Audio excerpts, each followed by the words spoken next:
This video, Standalone Tiny House, is one of a series of 6 by Tiny House Atlanta that demonstrates some tools and methods you can use to research existing local zoning codes to discover where tiny houses are allowed under current ordinances.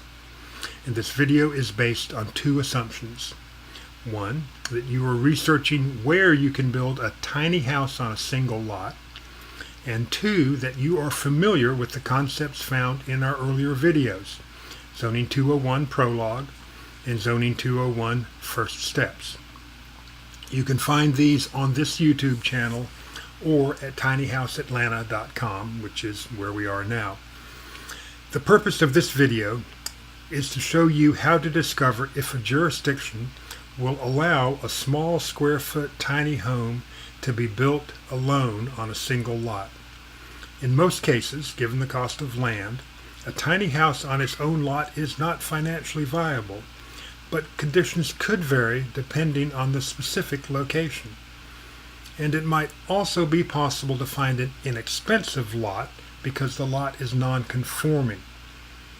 And non-conforming is when some characteristic of the lot doesn't allow a house to be built because it doesn't conform to the current zoning ordinances for that district.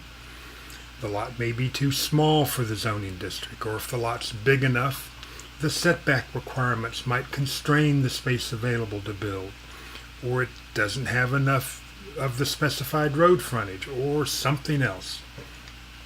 And in order to build on that non-conforming lot, you'll need to request a variance against whatever it is that makes it non-conforming.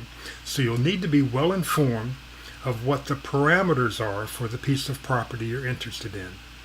And this video will help you find out what those code requirements are, but will not go into the variance procedure, since each jurisdiction has its own specific zoning rules.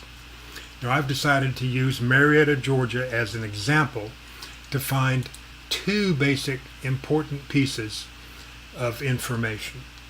And if you have seen our earlier videos, you know how to get to this page in Marietta or in any other jurisdiction. So we are looking for minimum square footages in single family residential. And these R1 to R4 look like what we're looking for. Single family attached, these attached, no, that's probably going to be duplexes, duplexes or townhomes, something like that. While we're on this page, notice, just in case our focus changes, maybe a mobile home park.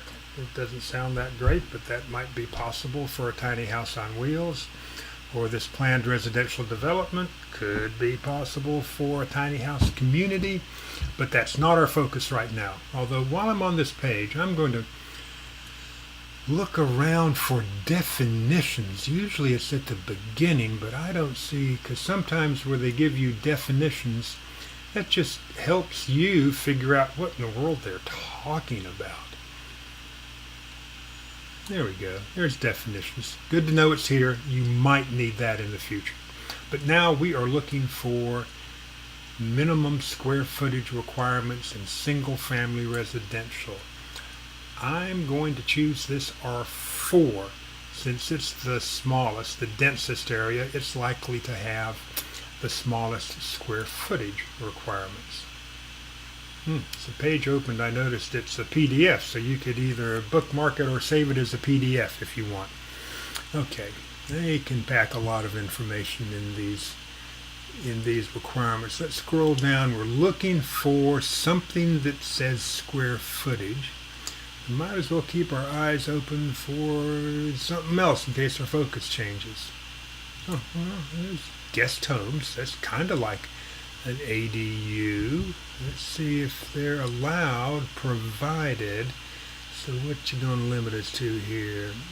Provided no paying guests or tenants are housed. Well, that's not, doesn't fit most people's definition of an ADU. So I guess they don't allow ADUs, but I'll bet there's a few guest houses where people pay to live in Marietta. Let's see what else we got. Chickens, don't care about chickens.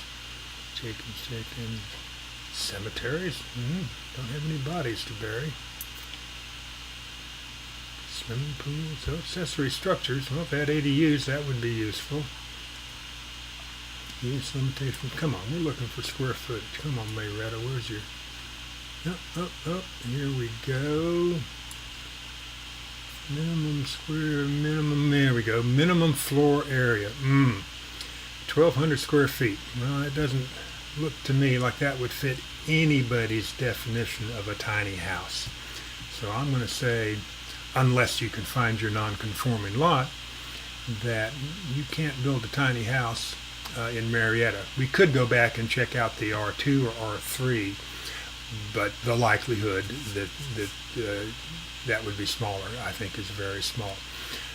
While we're here, it does have, it tells us our setbacks and maximum building time. It does give us other information that might be useful if we decide that we could find a non-conforming lot that we could get a variance for. So we ought to note this.